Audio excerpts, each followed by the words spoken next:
चलिए सर, आज हम लोग स्टडी करने वाले हैं some important term related to conductance. मतलब हम उन टर्म के बारे में जानने वाले हैं जिसको आप लोगों ने ऑलरेडी फिजिक्स में पढ़ रखा है, पर आज आपका सौभाग्य देखिए, आज आपको उन वर्ड की जानकारी केमिस्ट्री में भी मिलेगी। सर वो कौन से वर्ड है? पहला वर्ड है रेजिस्टेंस। रेजिस्टेंस एक ऐसा कॉमन वर्ड है जिसको आप लोगों ने फिजिक्स में कई बार सुना होगा। सर किससे डिनोट करते हैं? इसे आर से डिनोट करते हैं। रेजिस्टेंस होता क्या है बेटा? रेजिस्टेंस कंडक्टेंस के जस्ट अपोजिट होता है। आप लोगों ने कंडक्टेंस तो पढ़ा है ना, मैंने बताया हुआ था। कंडक्टेंस का मतलब होता है कि सर कंडक्टेंस एक प्रॉपर्टी है कि अगर किसी सब्सटेंस में करंट फ्लो हो रहा है, अगर किसी सब्सटेंस में करंट फ्लो हो रहा है तो वो करंट कितनी आसानी से फ्लो हो रहा है, जो प्रॉपर्टी हमें ये बताए उसे कंडक्टेंस बोलते हैं। और इसका जस्ट अपोजिट क्या है? रेजिस्टेंस। सर रेजिस्टेंस क्या बताएगी? अगर किसी सब्सटेंस में करंट फ्लो हो रहा है तो उस करंट को फ्लो होने में कितनी रुकावट आ रही है, उस करंट को फ्लो होने में कितनी रुकावट आ रही है, जो प्रॉपर्टी इस बात को मेजर करे उसे हम लोग रेजिस्टेंस बोलते हैं। क्लियर है?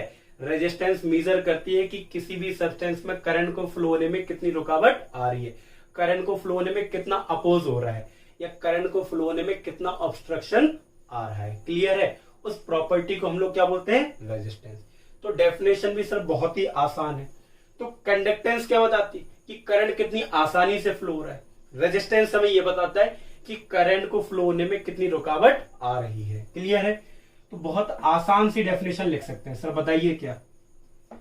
द प्रॉपर्टी क्या विच मीजर, क्या मीजर करे बेटा?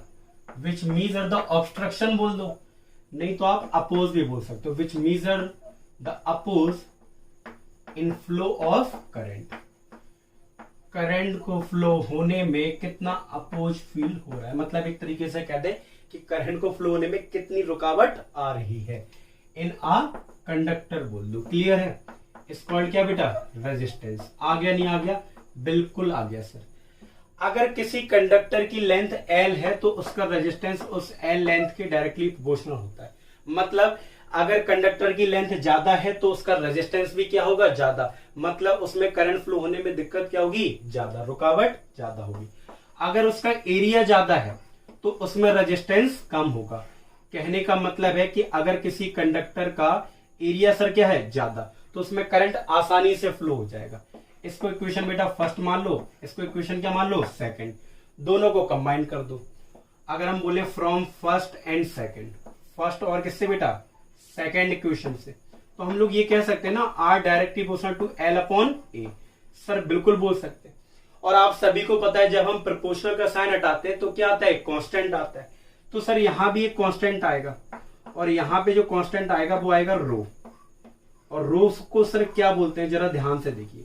यहां पे जो कांस्टेंट आता है, इस रो को हम लोग बोलते हैं रेजिस्टिविटी। क्या बोलते हैं बेटा? रेजिस्टिविटी।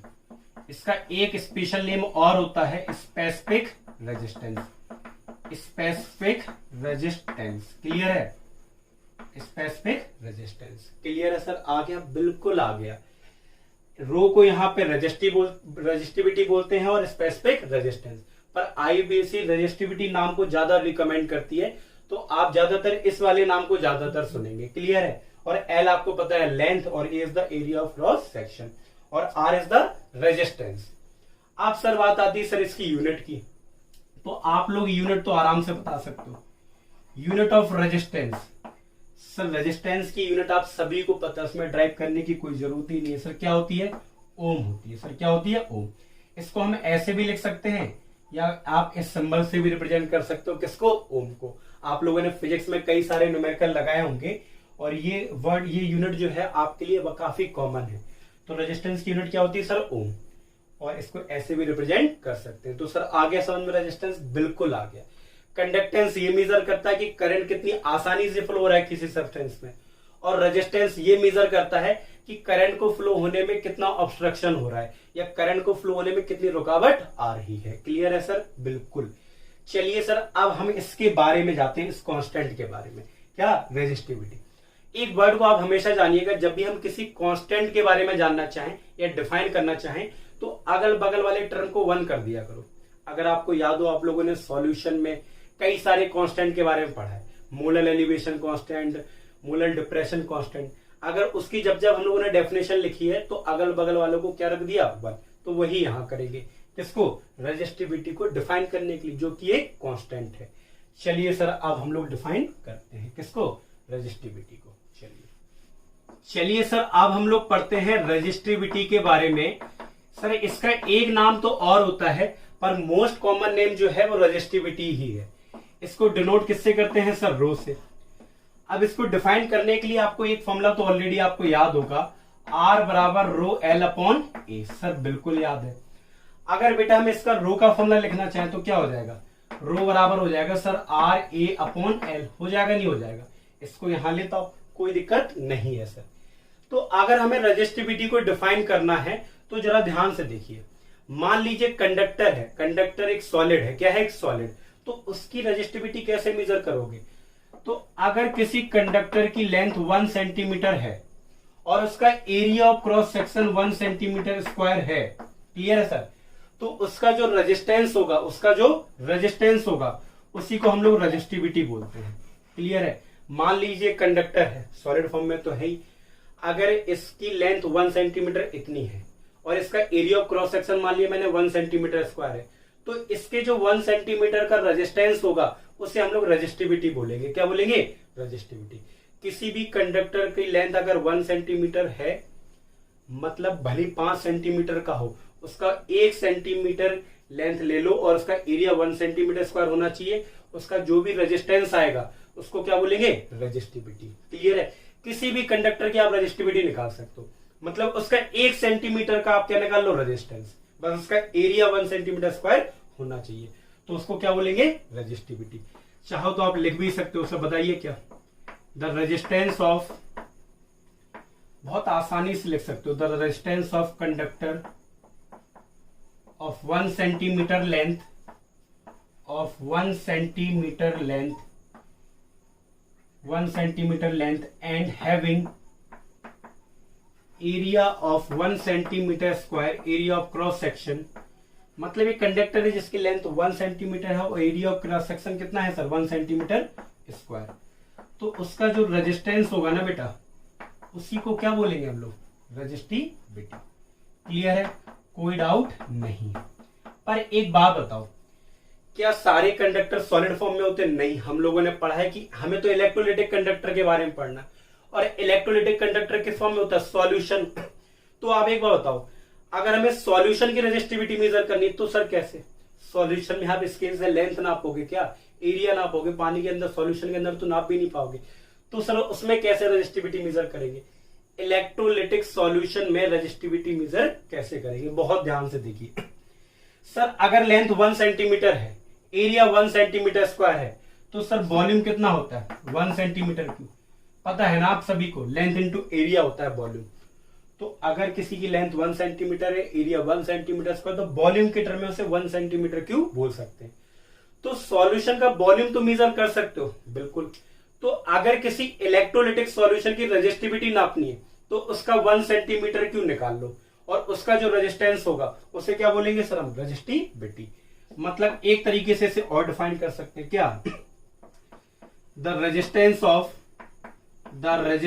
ऑफ क्या बेटा, 1 सेंटीमीटर क्यूब सॉल्यूशन, और सॉल्यूशन किसका होना चाहिए बेटा, इलेक्ट्रोलाइट का। ठीक है, तो उसका जो रेजिस्टेंस होगा ना उसे हम लोग क्या बोलेंगे, रेजिस्टिविटी। आ गया नहीं आ गया सर, बिल्कुल आ गया। अगर किसी कंडक्टर जो सॉलिड फॉर्म में है उसका रेजिस्टिविटी मेजर करनी है तो उसकी लेंथ 1 सेंटीमीटर होनी चाहिए और area of cross section 1 centimetre square, तो उस उतने पार्ट का जो रेजिस्टेंस होगा उसे क्या बोलेंगे, रेजिस्टिविटी। अगर किसी सॉल्यूशन की, इलेक्ट्रोलाइटिक सॉल्यूशन की रेजिस्टिविटी मेजर करनी है तो उसके अंदर से 1 सेंटीमीटर की वॉल्यूम को निकाल लो, उसका जो भी रेजिस्टेंस होगा उसे रेजिस्टिविटी बोलेंगे। अब सर बात आती है सर किसकी, यूनिट की। यूनिट क्या होगी सर, बहुत आसान है, यूनिट तो बहुत आसान है सर, बताइए क्या। यूनिट की अगर हम लोग बात करें, फॉर्मूला आपके सामने ही है सर, क्या, यूनिट ऑफ रो बराबर RA अपॉन L। सर बिल्कुल, R की वैल्यू आप सभी को पता है क्या होती है बेटा, ओम। R की यूनिट ओम होती, एरिया की ऐसा यूनिट मीटर स्क्वायर, और ये मीटर, मीटर से मीटर कट गया, मतलब बेटा आ गया ओम मीटर। ठीक है, पर न्यूमेरिकल में ज्यादातर ओम सेंटीमीटर यूज करते हैं, तो कोई दिक्कत नहीं है। क्लियर है। पर unit of rho in SI system में ओम मीटर ही होती है। क्या होती है? Ohm metre. Ohm centimetre numerical में यूज कर सकते हैं, कोई दिक्कत नहीं है। चलिए सर, अब हम लोग पढ़ते हैं नेक्स्ट टर्म, जिसको आप लोग ऑलरेडी पढ़ चुके हो, पर एक बार फिर से पढ़ना है डिटेल में। किसके बारे में सर? कंडक्टेंस के बारे में। किसके बारे में? कंडक्टेंस के बारे में। चलिए सर जानते हैं। चलिए सर, अब हम लोग पढ़ते हैं कंडक्टेंस के बारे में। किसके बारे में? कंडक्टेंस के बारे में। देखिए, अभी तक हम लोगों ने स्टार्टिंग में कंडक्टेंस की डेफिनेशन जानी थी, पर कंडक्टेंस के बारे में ज्यादा डिटेल नहीं जानी थी। बेटा, कंडक्टेंस को डिनोट करते हैं जी से, और ये रेजिस्टेंस के जस्ट उल्टा होता है। तो सबसे आसान डेफिनेशन तो बेटा बच्चों के लिए यही होती है। क्या? The inverse of resistance. Resistance का उल्टा, उसको क्या बोलते हैं बेटा? Resistivity. Sorry, the inverse of resistance is called conductance. बच्चे सबसे प्यारी डेफिनेशन लगती है, कहते हैं सर पेपर में लिखनी है तो आराम से ये लिख देते हैं। रेजिस्टेंस का उल्टा क्या कहलाता है? Conductance. The inverse of resistance is called conductance. कोई दिक्कत? पर इससे क्या जानकारी मिलती है सर? कोई जानकारी नहीं मिलती। तो एक्चुअली में कंडक्टेंस होता क्या है सर? कंडक्टेंस होता है कि किसी भी सब्सटेंस में अगर करंट फ्लो हो रहा है तो वो कितनी आसानी से फ्लो हो रहा है। जो प्रॉपर्टी हमें इस बात को बताए, उस प्रॉपर्टी को हम लोग कंडक्टेंस बोलते हैं। तो ये वाली डेफिनेशन हमें काफी सारी इंफॉर्मेशन देती है। ये जुगाड़ के लिए एग्जाम में लिख दो, कोई दिक्कत नहीं है। क्या बोलते हैं? द प्रॉपर्टी विच मीजर, क्या मीजर करे बेटा? द प्रॉपर्टी विच मीजर, क्या मीजर करे? हाउ इजली द करंट, कितनी आसानी से करंट क्या हो रहा है बेटा? फ्लो। किसमें? कंडक्टर की बात करेंगे हम लोग। इन अ कंडक्टर, किसी भी कंडक्टर में या किसी भी सब्सटेंस में करंट अगर फ्लो हो रहा है तो कितनी आसानी से फ्लो हो रहा है। जो प्रॉपर्टी इस बात को मेजर करे उसे हम लोग क्या बोलते हैं? कंडक्टेंस, जिसे डिनोट करते हैं जी से। आप सभी को ये तो पता ही है। द इनवर्स ऑफ रेजिस्टेंस मतलब जी बराबर 1/R। ये तो पता चल ही गया सर। बिल्कुल। तो इससे आप यूनिट भी निकाल सकते हो। सर बताइए क्या होगी यूनिट? यूनिट ऑफ जी बेटा, unit of G is equal to 1/R। R की यूनिट क्या होती है बेटा? आप सभी को पता है। 1/R की यूनिट होती है ओम। ओम ऊपर जाएगा बेटा, क्या हो जाएगा? Ohm inverse. क्लियर है। और ओम इनवर्स को बेटा आप ये भी लिख सकते हो। क्या लिख सकते हो? आप ओम इनवर्स को लिख सकते हो मोह, MHO। कोई दिक्कत सर? कोई दिक्कत नहीं। पर इसी की अगर हम एसआई यूनिट की बात करें, कंडक्टेंस की एसआई यूनिट जो कि होती है सीमेन, SIEMEN, या साइमन बोल देते हैं कुछ लोग, जो कि एक सीमेन बराबर होता है ओम इनवर्स। एक ओम इनवर्स। क्लियर है? कोई दिक्कत? कोई दिक्कत नहीं है सर। आगे नहीं आगे सर? बिल्कुल। सर एक बात बताइए, रेजिस्टेंस है तो रेजिस्टिविटी थी, कंडक्टेंस की भी तो कुछ होगी। कंडक्टेंस की कंडक्टिविटी होती है। तो उसके लिए एक फॉर्मूले पहले से ड्राइव कर लें, जरा ध्यान से देखिए। इस फॉर्मूले को कुछ और कर सकते हो सर? बिल्कुल। एक्सपेंड कर सकते हो? बिल्कुल कर सकते हैं सर। आप एक बार बताओ, G is equal to 1/R होता है, और R इक्वल टू फॉर्मूला थोड़ी देर पहले पढ़ा था हमने, रो एल अपॉन ए। तो कोई दिक्कत है सर? कोई दिक्कत नहीं है। तो G बराबर 1/ρ इंटू A/L। इस फॉर्मूले को आप याद रखिएगा। अब हम लोग पढ़ते हैं किसके बारे में? कंडक्टिविटी के बारे में। चलिए सर, अब हम लोग पढ़ते हैं एक बहुत ही प्यारे से वर्ड के बारे में, कंडक्टिविटी। देखिए, कंडक्टिविटी को डिनोट किससे करते हैं? कापा। कुछ लोग कप्पा बोलते हैं, कापा भी बोल सकते हो, कोई दिक्कत नहीं है। के बनाया ना कभी के, तो के की एक लाइन थोड़ी बड़ी कर देना, कापा बन जाएगा। ऐसे लोग प्रोनाउंसिएशन कप्पा भी बोलते हैं। क्या बोलते हैं बेटा? कप्पा। पर थोड़ा मुझे आसान लगता है कापा बोलना, तो मैं कापा बोलता हूं। कोई दिक्कत सर? कोई दिक्कत नहीं है सर। इसकी डेफिनेशन, जैसे द इनवर्स ऑफ रेजिस्टेंस क्या होता है? कंडक्टेंस। ऐसी इनवर्स ऑफ रेजिस्टिविटी सर क्या होती है? Conductivity. The inverse of resistivity, the inverse of क्या बेटा? रेजिस्टिविटी क्या कहलाएगा? कंडक्टिविटी। ये डेफिनेशन क्या सर? सबसे आसान होती है। The inverse of resistivity is called conductivity. लिख लेना, ठीक है। तो सर कापा बराबर क्या होगा? 1/ρ। क्लियर है? बिल्कुल।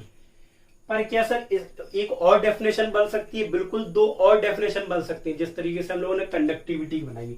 कुछ लोग कह रहे हैं सर एक ही डेफिनेशन ठीक है, फालतू का इतनी सारी चीजें ना बताया करो, एक चीज याद रहती नहीं है, बाकी चीज और भूल जाएंगे हम। कोई दिक्कत नहीं है, आप आराम से याद रख लोगे। फोकस होना चाहिए, पता तो होना चाहिए सर। अगर आपको कंडक्टिविटी मेजर करनी है तो कैसे मेजर करोगे, जरा ध्यान से देखिए। इस फॉर्मूले को थोड़ा हम और एक्सपेंड कर सकते हैं सर, बिल्कुल इसको अभी नहीं कर सकते। आपको ये फॉर्मूला पता है ना, G बराबर 1/r। बिल्कुल, R को आप लोग क्या लिख सकते थे, याद है आपको, रो और हाँ L/A। सर ठीक है, बताइए 1/रो को क्या लिख सकते हो सर आप, कापा।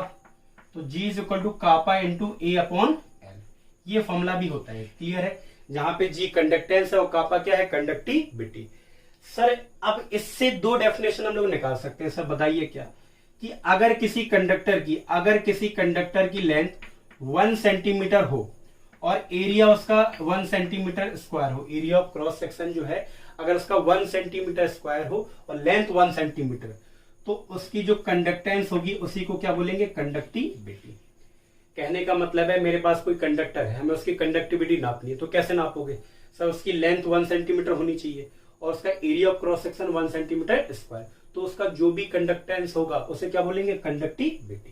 क्लियर है। फिर वही बात सर, आपको याद है अगर सॉल्यूशन फॉर्म में है, जैसे इलेक्ट्रोलिटिक सॉल्यूशन है, सॉल्यूशन की कंडक्टिविटी कैसे नापेंगे, सॉल्यूशन की कंडक्टिविटी कैसे नापेंगे, तो सॉल्यूशन के लिए हम लोग ऐसे बोल सकते हैं, देखो कि सॉल्यूशन का क्या ले लेते हैं, वॉल्यूम। अगर आपको याद हो तो हम कह सकते हैं द कंडक्टेंस ऑफ क्या 1 सेंटीमीटर क्यूब सॉल्यूशन, किसका बेटा, इलेक्ट्रोलाइट का। ठीक है, अगर सॉल्यूशन का वॉल्यूम 1 सेंटीमीटर क्यूब आप निकाल लो उसमें और उसका आप कंडक्टेंस नाप लो, जो भी आएगा उसे क्या बोलेंगे, कंडक्टिविटी। क्लियर है सर, नहीं क्लियर है, बिल्कुल। इसकी 3 डेफिनेशन बना दी मैंने। एक सबसे आसान, the inverse of resistivity is called conductivity. दूसरा, अगर कंडक्टर सॉलिड फॉर्म में है और उसकी हमें कंडक्टिविटी नापनी है, तो सर उसकी लेंथ नाप लो 1 सेंटीमीटर और उसका कंडक्टेंस नाप लो, बस एरिया उसका 1 सेंटीमीटर स्क्वायर होना चाहिए, तो उसका जो कंडक्टेंस होगा उसे क्या बोलेंगे, कंडक्टिविटी। सॉल्यूशन की कंडक्टिविटी नापनी हो तो 1 सेंटीमीटर क्यूब निकाल लो, उसका कंडक्टेंस नापो, जो भी कंडक्टेंस आएगा उसे कंडक्टिविटी बोलेंगे। क्लियर है सर, बिल्कुल। तो 3 तरीके की डेफिनेशन, ये कि एक मैंने ये इससे बना लोगे और एक ये। क्लियर है सर। अब बात आती है सर इसकी यूनिट की। इसकी यूनिट क्या होगी, मतलब जो हम लोग कापा लिख रहे हैं, कापा की यूनिट क्या होगी सर, बहुत आसान है, वो तो हम यहीं से बना सकते हैं।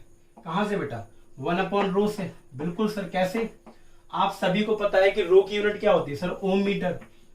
ओम मीटर, बिल्कुल। तो ओम ऊपर जाएगा, क्या हो जाएगा, ओम इनवर्स मीटर इनवर्स, और ओम को हम लोग और क्या लिख सकते हैं, मोह, MHO, मीटर इनवर्स। और इसकी SI यूनिट क्या होगी सर, आप सभी समझ गए होंगे। SI यूनिट में ओम इनवर्स को हम लोग क्या लिख देते हैं, सीमेन, मतलब S, और ये मीटर इनवर्स। पर न्यूमेरिकल में ज्यादातर आप देखोगे साइमन सेंटीमीटर इनवर्स यूज करते हैं, तो कोई दिक्कत नहीं है। पर SI यूनिट क्या होती है, साइमन मीटर इनवर्स। क्लियर है। साइमन सेंटीमीटर इनवर्स भी आपको देखने को मिलेगी, तो वो किसकी यूनिट होगी, कापा की। आ गया सर, बिल्कुल आ गया। चलिए सर, अब हम लोग पढ़ते हैं एक नए टर्म के बारे में जिसका नाम है सर क्या, मोलर कंडक्टिविटी। मोलर कंडक्टिविटी सबसे पहली बार किसकी मेजर करते हैं सर, इलेक्ट्रोलिटिक कंडक्टर की, जो कि सॉल्यूशन के फॉर्म में होता है, उसी की एक कंडक्टिविटी और मेजर करते हैं जिसका नाम होता है मोलर कंडक्टिविटी। अब सर हमें उसके बारे में पढ़ना है, जरा ध्यान से देखिए, फिर उसके बाद हम लोग थोड़े से न्यूमेरिकल लगाएंगे, फिर आगे कंटिन्यू करेंगे। चलिए सर, अब हम लोग पढ़ते हैं molar conductance. Molar conductance sir इसे बोले, या फिर आप इसे मोलर कंडक्टिविटी भी बोलना चाहें तो कोई दिक्कत नहीं है। मोलर कंडक्टेंस या मोलर कंडक्टिविटी, सर इसे डिनोट करते हैं लैम्डा m से। क्लियर है, बिल्कुल सर। अब सबसे पहली बात सर, इसके नाम में ही मोलर है, तो कहीं ना कहीं तो मोल का यूज होगा सर, बिल्कुल है। मतलब अगर किसी सॉल्यूशन में 1 मोल इलेक्ट्रोलाइट है सर, नॉर्मल सी बात है, 1 मोल इलेक्ट्रोलाइट है तो उससे कुछ आयन्स भी प्रोड्यूस होंगे, और उस आयन्स के कारण 1 मोल इलेक्ट्रोलाइट से जो आयन प्रोड्यूस हुए हैं उससे जो कंडक्टेंस प्रोड्यूस होगी उसको सर हम लोग क्या बोलेंगे, मोलर कंडक्टेंस। क्या बोलेंगे, मोलर कंडक्टेंस। बहुत आसान सी सर डेफिनेशन है, द कंडक्टेंस प्रोड्यूस, क्या बेटा, द कंडक्टेंस प्रोड्यूस किसके वजह से, the conductance produce by dissolving 1 mole of electrolyte, 1 mole of electrolyte किसमें बेटा? In solution. मतलब कोई भी उस सॉल्यूशन का वॉल्यूम कितना है इससे कोई लेना देना नहीं है। कि अगर किसी सॉल्यूशन में 1 मोल इलेक्ट्रोलाइट है तो 1 मोल इलेक्ट्रोलाइट के कारण जो भी कंडक्टेंस प्रोड्यूस होगी उसे सर हम लोग मोलर कंडक्टेंस बोलते हैं। The conductance produce by dissolving 1 mole of electrolyte in क्या बेटा? इन सॉल्यूशन इज कॉल्ड क्या? Molar conductance. और मोलर कंडक्टिविटी आप लिख सकते हैं। आ गया नहीं आ गया? कुल मिला के सर किसी सॉल्यूशन में अगर 1 मोल इलेक्ट्रोलाइट है तो उस 1 मोल इलेक्ट्रोलाइट से क्या प्रोड्यूस होंगे? आयंस प्रोड्यूस होंगे। और उस आयंस के कारण जो भी कंडक्टेंस प्रोड्यूस होगी तो उसका एक स्पेशल नाम दे दिया गया मोलर कंडक्टेंस या मोलर कंडक्टिविटी। वॉल्यूम से कोई लेना देना नहीं है, बस 1 मोल इलेक्ट्रोलाइट होना चाहिए इसमें। क्लियर है सर? अब इसके फॉर्मूले का डेरिवेशन करते हैं। देखिए वैसे डेरिवेशन एग्जाम में नहीं आता पर तब भी आपके लिए जानना जरूरी है। जरा ध्यान से देखिए सर, डेरिवेशन की अगर बात करें तो आप सभी को इतना तो पता है कि अगर हमें 1 सेंटीमीटर क्यूब सॉल्यूशन ले और उसका कंडक्टेंस मेजर करें, ये थोड़ी देर पहले ही पढ़ा है हम लोगों ने। इससे पहले वाला टॉपिक क्या था सर? कि अगर 1 सेंटीमीटर क्यूब सॉल्यूशन की हम लोग कंडक्टेंस नापते हैं तो उसे क्या बोलते हैं? कंडक्टिविटी। क्या बोलते हैं बेटा? कंडक्टिविटी, कापा। तो एक बात बताओ, अगर आपको conductance of 20 centimetre cube solution की नापनी हो, 20 सेंटीमीटर क्यूब सॉल्यूशन की, तो कितनी होगी sir? Kappa into B. Normal सी बात। 1 सेंटीमीटर की इतनी है तो 20 सेंटीमीटर क्यूब की कितनी होगी? बी। और 20 सेंटीमीटर क्यूब मतलब बी एमएल भी हम इसे लिख सकते हैं। और ये बी किस में है? एमएल में। क्लियर है? तो ये कंडक्टेंस कितने की है? 20 सेंटीमीटर क्यूब सॉल्यूशन की या बी एमएल सॉल्यूशन की। अगर ये बीएमएल सॉल्यूशन में, ये जो बीएमएल सॉल्यूशन है ये है वॉल्यूम ऑफ सॉल्यूशन कंटेनिंग, मान लो इस सॉल्यूशन में कंटेनिंग 1 मोल ऑफ इलेक्ट्रोलाइट। बहुत ध्यान से देखना बेटा, मान लो ये जो बीएमएल सॉल्यूशन है अगर इसमें 1 मोल इलेक्ट्रोलाइट प्रेजेंट होंगे तो इसी कंडक्टेंस का नाम हम लोग क्या बोल देंगे? Molar conductivity. फिर से सुनना, अगर इसी बीएमएल सॉल्यूशन में 1 मोल इलेक्ट्रोलाइट प्रेजेंट है तो इसी कंडक्टेंस को हम लोग क्या बोल देंगे? मोलर कंडक्टिविटी या मोलर कंडक्टेंस। और मोलर कंडक्टेंस का फॉर्मूला आ गया सर कापा इंटू बी। और बी यहाँ पे एमएल में है और बी वो वॉल्यूम है सॉल्यूशन का जिसमें 1 मोल ऑफ इलेक्ट्रोलाइट पड़े हैं। पर याद रखना आप इस फॉर्मूले को कभी न्यूमेरिकल में यूज नहीं करोगे। तो सर कौन सा यूज करेंगे? जरा ध्यान से देखना, थोड़ा सा हम लोग आगे ड्राइव करते हैं अगर आप समझ पाओ इस बात को बहुत ध्यान से। आप सभी को पता होगा मोलरिटी का फॉर्मूला। मोलरिटी बराबर होता है सर मोल अपॉन वॉल्यूम। और अगर वॉल्यूम एमएल में हो तो 1000 का मल्टीप्लाई होता है सर। होता नहीं होता? बिल्कुल। और अगर मोल कितने हो सर? 1 हो। अगर n is equal to 1 mole हो तो बताओ फॉर्मूला क्या हो जाएगा? m is equal to 1 upon B ml into 1000। होगा नहीं होगा सर? बिल्कुल। तो एक बात बताइए, अगर b को यहां लेता है तो bml बराबर कितना हो जाएगा? 1000 अपॉन m। ये जो वॉल्यूम है वो किसमें है सर? ये पूरा वॉल्यूम है किसमें है सर? सेंटीमीटर क्यूब में, या फिर आप इसे ml में भी बोल सकते हो। क्लियर है सर? तो bml की वॉल्यूम आ गई, मतलब जो वॉल्यूम की वैल्यू कितनी आ गई? 1000 अपॉन m। आप इसको रख दो यहाँ पे फॉर्मूले में, क्या आ गई सर? कापा इंटू 1000 अपॉन m। ये आ गया फॉर्मूला। और सर यही फॉर्मूला हम लोग न्यूमेरिकल में यूज करेंगे। Lambda m is equal to kappa into 1000 upon m। When lambda m is molar conductance, kappa है कंडक्टिविटी और m है मोलरिटी या कंसंट्रेशन बोल दो। क्या बोल दो? कंसंट्रेशन। पर बेटा जितना फॉर्मूला ये दिख रहा है ना आसान, उतना इसको यूज करना आसान नहीं है। यूनिट का बहुत बड़ा रोल है फॉर्मूले को यूज करने में।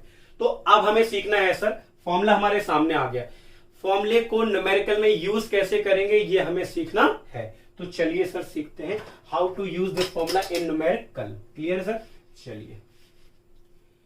चलिए सर हम लोग फॉर्मूला लिखते हैं lambda m is equal to kappa into 1000 upon m। Clear है सर? इसकी आप यूनिट और लिख लीजिए तो जरा आसान हो जाएगा, जरा सर आसान हो जाएगा। सर यूनिट क्या होगी जरा ध्यान से देखिए। अगर हम लोग बात करें यूनिट ऑफ लैम्डा m की तो मैं डायरेक्ट लिख दूं, कोई दिक्कत नहीं है सर? कोई दिक्कत नहीं है। इसकी साइमन सेंटीमीटर इनवर्स होती है, इसकी मोल पर लीटर में है। अगर ये सेंटीमीटर है तो इसको लीटर को भी सेंटीमीटर क्यूब में चेंज कर लेना। तो इसकी जो यूनिट आएगी Simon centimetre square mole inverse. Clear है। पर याद रखना इसकी एसआई यूनिट, लैम्डा एम की जो एसआई यूनिट होती है वो मीटर में यूज करते हैं, siemens metre square mole inverse. Clear है। सबसे पहली चीज हम सर कौन सी यूनिट यूज करेंगे, और जब ये यूनिट यूज करेंगे तो फिर इसमें क्या रखेंगे, कहने का मतलब है जरा ध्यान से देखिएगा सर। इसके दो केस बनते हैं। कितने केस, ये चीज याद कर लेना, कभी न्यूमेरिकल कभी गलत नहीं होगा सर। क्या कि अगर कापा की यूनिट बेटा आपको दी गई, कापा की जो वैल्यू है अगर वो आपको साइमन सेंटीमीटर इनवर्स में दी गई, और जो एम है वो दिया गया मोल पर लीटर में, मोल पर लीटर में, कभी कभी वो डायरेक्ट एम भी लिख देते हैं। अगर कापा की वैल्यू साइमन सेंटीमीटर इनवर्स में है और मोलैरिटी जो मोल पर लीटर में है, तो आप इसी फॉर्मूले को यूज करेंगे, आप इसी फॉर्मूले को यूज करेंगे, कापा इंटू 1000 अपॉन एम। कोई दिमाग नहीं लगाना। और सर जो यूनिट लिखेंगे लैम्डा एम की वो होगी Simon centimetre square mole inverse. आया नहीं आया सर, एक केस तो आ गया कि अगर क्वेश्चन में कापा की वैल्यू इस यूनिट में दी गई और मोलैरिटी की इस यूनिट में दी गई, या फिर एम लिखा है, तो इसका मतलब है कि आप ये वाला फॉर्मूला यूज करेंगे और जो आंसर आएगा लैम्डा एम की यूनिट इसमें लिखेंगे। क्लियर है। Case second sir, case second, अगर कापा की जो वैल्यू दी गई वो साइमन मीटर इनवर्स में दी गई और जो मोलैरिटी है वो मोल पर मीटर क्यूब में दिया गया, तो बेटा फॉर्मूला चेंज हो जाता है। फॉर्मूला हो जाएगा lambda M is equal to kappa upon M, kappa upon M. आपको दिमाग लगाना नहीं है। अगर ये साइमन मीटर इनवर्स में है और ये मोल पर मीटर क्यूब में है, तो आप फॉर्मूला लगाएंगे lambda M is equal to kappa upon M, और जो यूनिट आएगी वो siemens metre square mole inverse. कोई भी दिमाग नहीं लगाना, बस इतनी चीज कर देंगे, आपके हर न्यूमेरिकल आपका सही हो जाएगा। अब न्यूमेरिकल लगाएंगे तो और अच्छे से हम लोग क्लियर कर लेंगे। क्लियर है। तो बताइए हम लोगों ने क्या क्या पढ़ लिया सर। हम लोगों ने पढ़ लिया रेजिस्टेंस, हम लोगों ने पढ़ लिया रेजिस्टिविटी, कंडक्टेंस, कंडक्टिविटी और मोलर कंडक्टेंस। एक बार अगर कहो तो आप समरी भी कर लें। रेजिस्टेंस क्या होता है सर, किसी भी सब्सटेंस में अगर करंट फ्लो हो रहा है तो उसको फ्लो होने में कितनी रुकावट पैदा हो रही है, तो उसको हम लोग क्या बोलेंगे, रेजिस्टेंस। रेजिस्टिविटी, अगर किसी कंडक्टर की लेंथ 1 सेंटीमीटर है और उसका area of cross section 1 centimetre square, तो उसका जो रेजिस्टेंस होगा उसे क्या बोलेंगे, रेजिस्टिविटी। सॉल्यूशन की रेजिस्टिविटी कैसे नापते हैं, 1 सेंटीमीटर की सॉल्यूशन निकाल लो, उसका जो भी रेजिस्टेंस होगा उसको रेजिस्टिविटी बोलेंगे। क्लियर है। फिर हम लोगों ने पढ़ा कंडक्टेंस। कंडक्टेंस क्या था कि किसी भी सब्सटेंस में करंट कितनी आसानी से फ्लो हो रहा है, जो ये नापे उसे कंडक्टेंस बोलते हैं।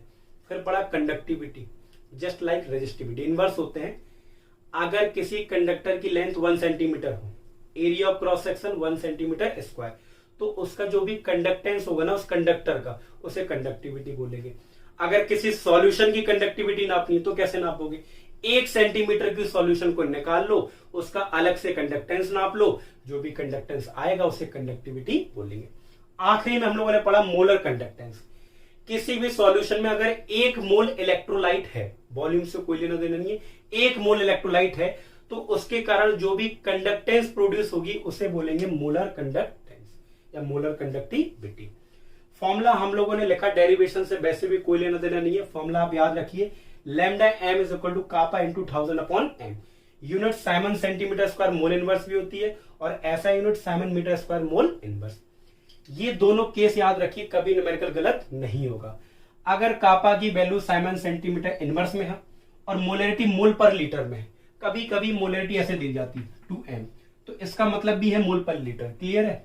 चलिए सर, और तो लैम्डा एम का फॉर्मूला आप यूज करोगे कापा इंटू 1000 अपॉन एम, और जो लैम्डा एम की यूनिट होगी वो होगी Simon centimetre square mole inverse. अगर कापा की वैल्यू साइमन मीटर इनवर्स में दी गई है और मोलैरिटी मोल पर मीटर क्यूब में दिया गया, तो फॉर्मूला आप ये यूज करोगे, और जो लैम्डा एम की यूनिट आएगी, आंसर आएगा, वो इस यूनिट में लिखोगे। क्लियर है सर, आ गया बिल्कुल। अब हम लोग 1-2 न्यूमेरिकल कर लेते हैं जिससे आप सारे डाउट क्लियर हो जाएंगे। चलिए सर हम लोग मोलर कंडक्टिविटी पे बेस पहला न्यूमेरिकल करते हैं। देखिए दोनों केस अगर आपको याद है ना कि कौन सा फॉर्मूला कब यूज करना है, एक तो lambda M is equal to kappa into 1000 upon M, और दूसरा lambda M is equal to kappa upon M. बस यूनिट का अगर ध्यान रखेंगे तो आप आसानी से न्यूमेरिकल लगा सकते हैं। जरा ध्यान से देखिए, क्वेश्चन है the conductivity of 0.20 molar KCL solution. ये आपको जो मोलर दिख रहा है ना, मैंने बोला था ये एम मतलब मोलरिटी दी गई है, मोल पर लीटर में दी गई, मतलब आपको जो एम की वैल्यू दी गई है वो 0.20, और इस एम का मतलब ही होता है मोलरिटी, और मोल पर लीटर में दी गई है। क्लियर है। KCl सॉल्यूशन है 298 केल्विन, टेम्परेचर का कोई लेना देना नहीं है, इज इतनी। अब कुछ लोग पता गलती क्या कर देते हैं, जो पढ़े लिखे ज्यादा होते हैं वो क्या करते हैं, कंडक्टिविटी देखा नहीं और उनके पास वाली वैल्यू देखी, कह रहे यही कंडक्टिविटी है, यहां पे गलती कर देते हैं। अगर आपको यूनिट की अच्छी नॉलेज है तो आप ये गलती नहीं करोगे, और थोड़ा पढ़े लिखे हो तो लैंग्वेज का मतलब समझ जाओगे। क्वेश्चन ये कह रहा है कि इतने सॉल्यूशन इतना टेम्परेचर पे है, उसकी कंडक्टिविटी इतनी है। कंडक्टिविटी मतलब बेटा होता है कापा, कापा 0.0248 साइमन सेंटीमीटर इनवर्स। ये तो सर आप यूनिट से ही पहचान जाया करो किसकी वैल्यू दी गई। कैलकुलेटर्स मोलर कंडक्टिविटी, आपको लैम्डा एम निकालना है, नॉर्मल सी बात है। आप देखो इसकी वैल्यू किस में दी गई, साइमन सेंटीमीटर इनवर्स में, और ये मोल पर लीटर में। तो सर फॉर्मूला क्या लगेगा, आप सभी को पता है, lambda M is equal to kappa into 1000 upon M. Clear है ना सर, बिल्कुल। कापा की वैल्यू बेटा क्या है, कापा की वैल्यू है 0.0248 इंटू 1000 अपॉन एम कितना दिया गया बेटा, 0.20। क्लियर है, बिल्कुल क्लियर है सर। ऊपर अगर आप मल्टीप्लाई करेंगे तो ये हो जाएगा 24.8 अपॉन 0.2, पॉइंट से पॉइंट कट करेंगे तो 124, मतलब लैम्डा एम जो है वो 124। यूनिट क्या होगी, Simon centimetre square mole inverse. आगे नहीं आ गया, बिल्कुल बहुत ही आसान है। इस तरीके के न्यूमेरिकल ही आएंगे पेपर और बहुत आसानी से कर लोगे। सर एक बात बताओ, आपने इतने सारे फॉर्मूले पहले पढ़ाए, उनका यूज नहीं है? बिल्कुल, हर एक फॉर्मूले का हम लोग न्यूमेरिकल में यूज करेंगे। पर अभी हम लोग मोलर कंडक्टेंस पढ़ रहे हैं तो उसका पहला केस हम लोगों ने आसानी से पढ़ लिया। आ गया नहीं आ गया, कर लोगे सर न्यूमेरिकल? बिल्कुल कर लेंगे।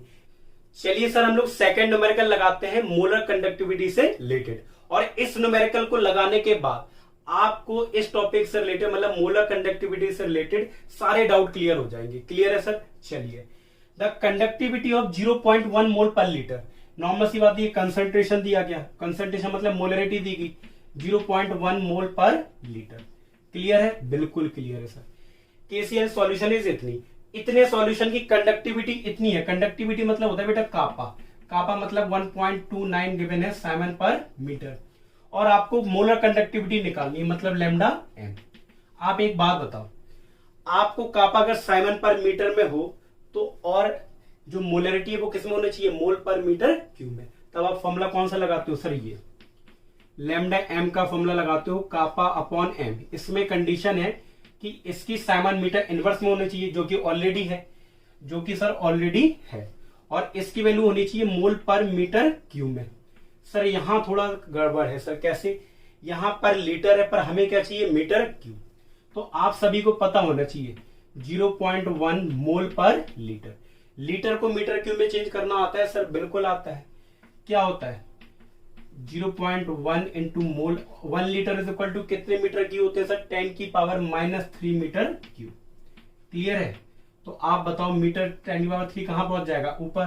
तो 0.1 इंटू 10 की पावर -3 मोल पर मीटर क्यूब। बेटा 1 लीटर बराबर 10 की पावर -3 मीटर क्यूब होते हैं, इस बात को याद रखिएगा। मल्टीप्लाई करोगे या इसको 10 की पावर -1 लिख सकते हो, तो ये कितना हो जाएगा, 10 की पावर -4 मोल पर मीटर क्यूब। तो ये हमारी एम की वैल्यू हो गई, ये हमारी कापा की वैल्यू रख दो अब। तो सर कापा की वैल्यू कितनी है, 1.29 सर, बिल्कुल। और इसकी एम की वैल्यू कितनी है, 10 की पावर -4। अब ये ऊपर जाएगा तो किसका हो जाएगा, प्लस का, 10 की पावर +4। मैंने बोला था जब ये वाली यूनिट रखते हैं तो फिर लैम्डा एम की यूनिट आती है siemens metre square mole inverse. आया नहीं आया? तो हमारा लैम्डा एम आ गया 1.29 इंटू 10 की power 4 Simon centimetre square mole inverse. बेटा किसी भी न्यूमेरिकल को लगाना हो ना तो यूनिट का बहुत विशेष ध्यान रखना। काफी लोग क्या करते हैं, न्यूमेरिकल तो लगा लेते हैं, सब कुछ सही लगा लेते हैं, पर घर जाके चेक करते हैं बेटा पेपर में तो सही लगाया था सर और यहाँ वहां आंसर अलग आ रहा है। वो इसीलिए होता है बेटा कि आपने प्रोसेस पूरी सही लगाई और यूनिट में थोड़ी भी अदला बदली कर दी, आंसर आपका गलत ही आएगा। क्लियर है? तो यूनिट की स्टडी बहुत अच्छे से करना है। अगर आपको लगता है कि सर में यूनिट कन्वर्जन नहीं आते तो मुझे बता देना, मैं एक वीडियो बना के आपको ऐप में डाल दूंगा जिससे आप आराम से उसे देख सकते हैं। क्लियर है? चलिए सर अब हम लोग नेक्स्ट टॉपिक पढ़ते हैं।